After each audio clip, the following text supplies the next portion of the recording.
Ho ho ho! Merry Christmas, everybody! This is the Sliders Review, and I'm here today to talk to you in the month of December, since it is Christmas time and the holiday time, about Blackish Season 1, Episode Black Santa, White Santa. So I used to really love the Blackish show. Before the kids got older, people personalities changed. People started getting along with people they used to fight with on the show. Before their relatives started like living with them, and when like Wanda Sykes just like appeared on the show at random, playing like a new character that made absolutely no sense, only for her to disappear from like halfway into the season, only to come back again to disappear again. So once the show started doing that, I just started losing interest. Like I do that with a lot of shows. The Middle, Modern Family. It's just, after things be on for a while, you get kind of tired of it. I might check it back out for the last episode, but for the most part, I just kind of like phased out of that show. I remember I even phased out of Friends, and Friends is like one of my favorite shows. By season 7, I was like done with Friends, and like a decade later, I decided watching reruns and stuff. But yeah, Blackish used to be so good back in like the earlier days, and one of the really cool episodes is like the Black Santa one. This episode deals with two different storylines. Plot A revolves around Dre wanting to be Black Santa for his job, and plot B storyline revolves around Bo and Dre's mom competing to like make Christmas Eve dinner. So like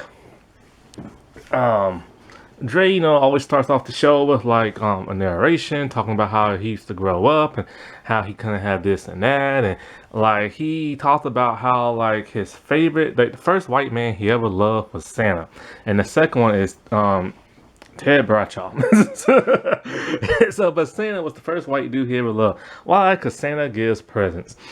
But he didn't really know Santa all that well because his mom, he grew up poor and he grew up in the ghetto. And his mom, when he got a Christmas gift for some like really expensive socks, she's all like, oh no. Your mom bought you those expensive socks, not no fat white man who slides down the chimneys taking away God's birthday and stuff like that.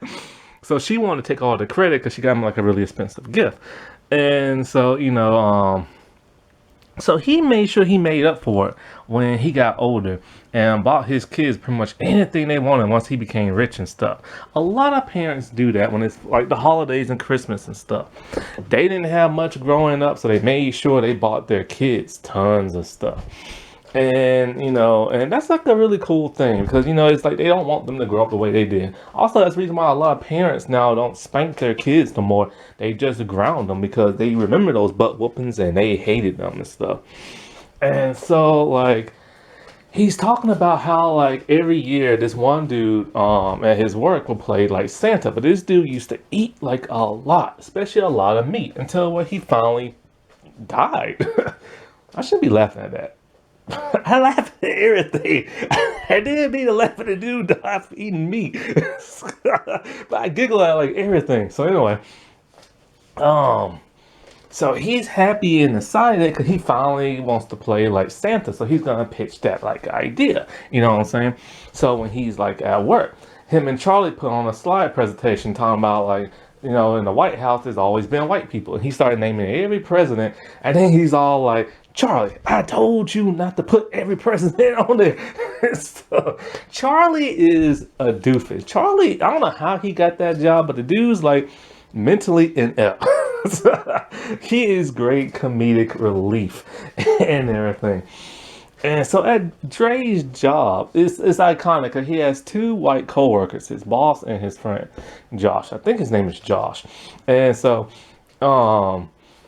like, okay, so his boss is one of the most racist people ever, but he's hilarious at it. Like, he doesn't use slurs. He just, like, brings up, like, insensitive stuff, and it's hilarious. See, a racist joke can be funny. You just have to know how to tell it and everything. Because most, like, what I was gonna say, most something stereotypes are based on real life events. You know what I'm saying? So why not joke about it? Just as long as it's tasteful and everything.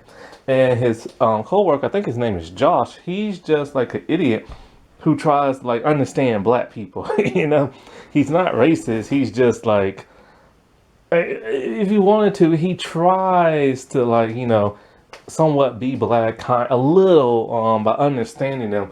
And so he's kind of like, sometimes he is slightly racist, but he's one of those type of white people who don't know they're racist and just says stuff.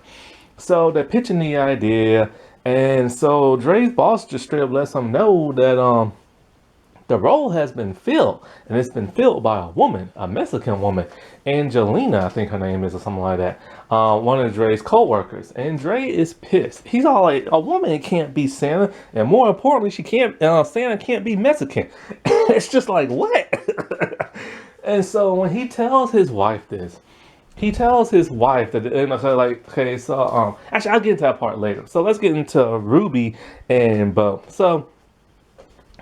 Ruby always talks about how she makes all this great, like, Christmas Eve dinner. She works her fingers to the bone, and how Bo can't cook worth to save nobody's life. And so Bo's all like, "Oh no, I'm gonna like, cook this year," and stuff like that. And because see, Bo and Ruby do not get along whatsoever. Ruby hates her because she stole Drake from her. That's her son, you know what I'm saying?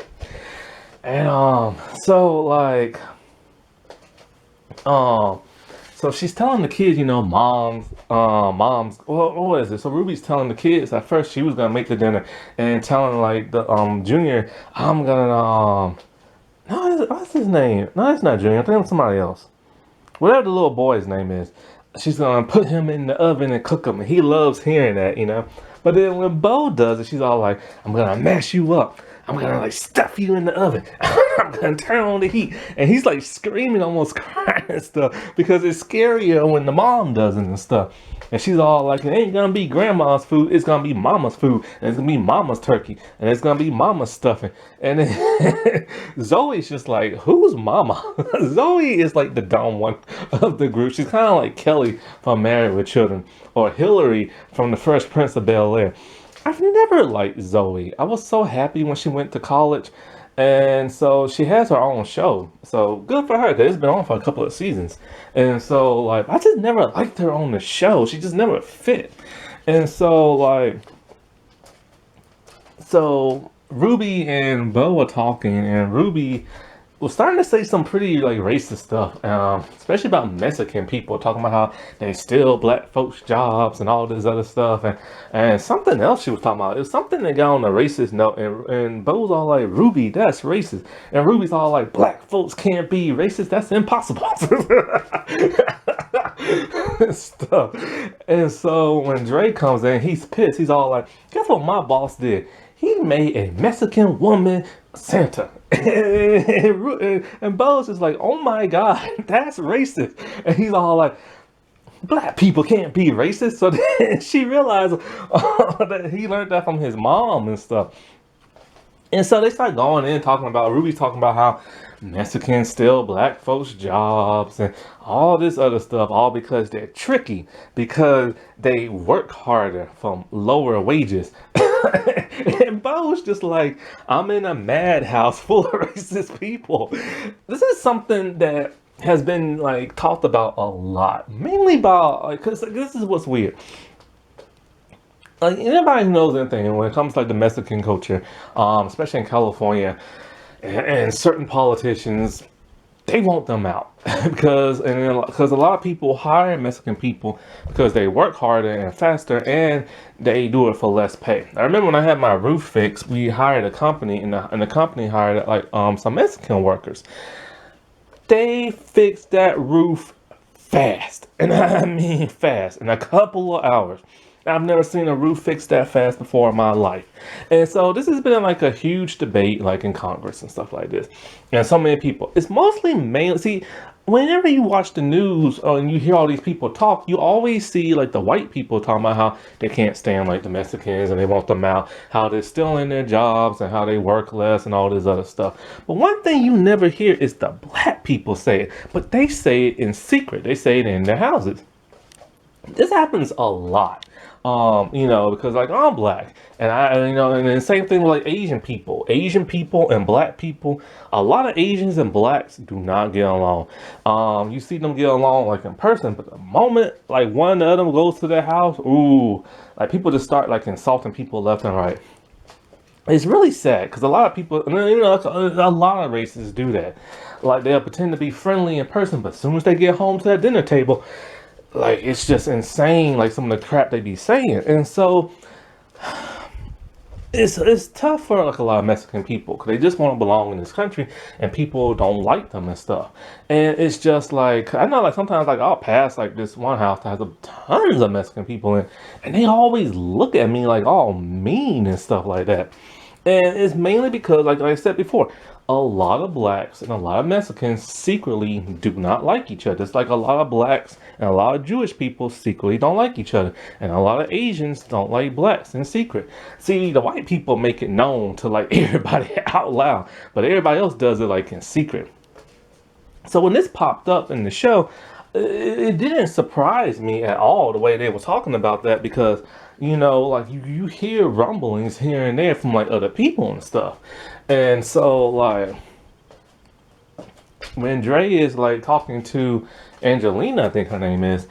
Actually, that actress, she was in Whiskey Cavalier. And so I miss Whiskey Cavalier. That was a great show. And so Dre is talking to her, and she's all excited about being Santa, talking about it's been like a dream of hers to be Santa and everything. And then she gives out her ho ho ho, but she gives out ho ho ho. And Dre's all like, oh, no, no. And so he goes to his boss to rat her out, and he brings his boss to her. He's all like, say a ho ho ho one more time. And she's like, ho ho ho. And then the boss is all like, you're fired. Oh no, not you're fired, but like you're out. And Dre, you're in. So Dre is happy nevertheless that he gets to like, be Santa and stuff.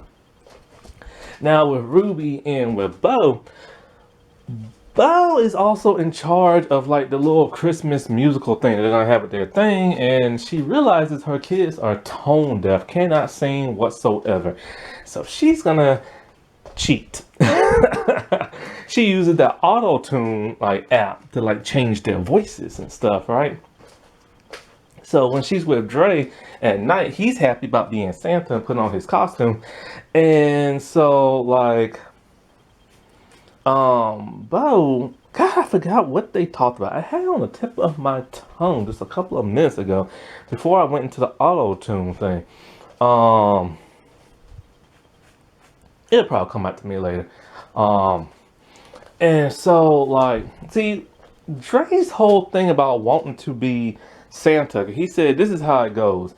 You have white Santa first, you have black Santa, then you have Mexican, and then you have a gay Santa. He just left out every other race after that. And so the reason why he wants to be Santa, he said because not only was he the first like, white dude he ever loved, but also because he wants to see himself in Santa. He wants little kids to see that. This is one of the first shows to like do this whole representation thing and wanting to see themselves in other people. Something you hear a lot nowadays in modern television. And so like, because a lot of people, they want to see themselves on TV. They just don't want to see nothing but full of white people. And then whenever there is a person of color, they're like a stereotype. Or if it is a female, they're a stereotype. Or if it is a gay person, they're a stereotype. You know what I'm saying? And so like that's his main like thing and stuff. And so she tells him she's cooking dinner, and he's all like, no, like let my mom cook dinner. It's like, cause you can't cook and everything. And so like when he does eventually go to he asked her, why are you smelling like turkey? Because when she was trying to brine the turkey, she slipped and the turkey fell out her hand and she fell on the floor. I gotta say, Tracy Ellis Ross, when she was on Girlfriends, I did not like her acting whatsoever, but I love it on Blackish. She is hilarious on Blackish and stuff. And so like And it said her spinoff show didn't take off. I didn't watch that because I didn't feel like watching a spinoff show because I was by that time I don't even watch the Zoe spinoff show because I was just like made my peace with the show and I watched like the reruns on DVD and stuff like that. So like when Dre is like at the Christmas thing, he's happy, he's excited, but he realized something. He forgot the Christmas toys. And Angelina did not tell him about that. She left that a secret because she's pissed that he stole her like gig and everything. And so one of the kids is all like, "This never happened with a white Santa." So like, so him and the kids, they like rush to the store and they just start buying like tons of gifts to like deliver to the kids. Now back with Ruby and Bo. When Bo had like messed up the food, Ruby decided she was gonna save Christmas dinner. So she was at home doing all this supposed cooking till Bo comes home early to see tons of Mexican people in the kitchen, a catering service. And it turns out Ruby has been buying their food for the past 10 years for Christmas. And she's one of their loyal customers. So then Ruby's all like, she makes this big speech talking about like, something about, she's tired of cooking, so she hired them and talking about how Mexican people are the backbone of like American jobs and everything. And she tells Bo, "You stop being racist and help me make this house look like a mess, pretend like I've like been cooking."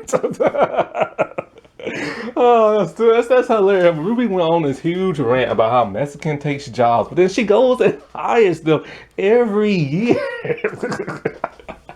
Oh boy.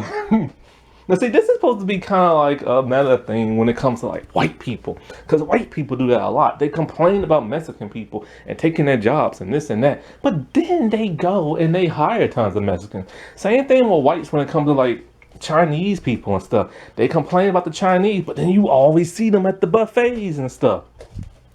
And so Ruby and Bo are like tossing around flour around the kitchen to make it look like they worked really hard as Dre and them are getting gifts. And so like Christmas has now been saved on like both storylines. And then when Dre comes back, he's all like, "Why are there tons of boxes in the hallway from a catering service?" And she's all like, "What are those searches on the web browser history?" He's all like, "Enough said."